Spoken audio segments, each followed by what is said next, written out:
जय जगन्नाथ जय माँ लक्ष्मी। आसंता 31 तारीख शुक्रवार दिन पवित्र अँला नवमी। यही अँला नवमी रे राधाराणींकर पाद दर्शन करंतु।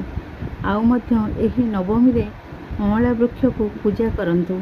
माँ लक्ष्मींकर एवं प्रभु विष्णुंक कृपा मिलिबो। एही वृक्ष मूल रे जल ढाली मुरुज पकांतु। किछि भोग लगाई दीपटिए जाळंतु। गोटिए दीप नुहे 5टी दीप जलांतु। अँला वृक्ष मूल रे पंचदेवता अछंती। घीर 5टी दीप जाळंतु। पूजा कला समय रे अँला वृक्ष चारिपटे 7 घेरा बुलंतु।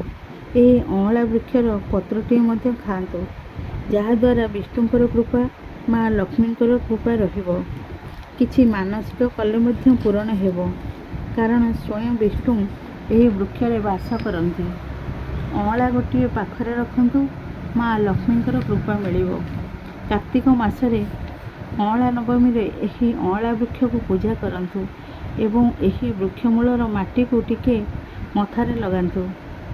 सबु कार्य रे शुभ हेबो।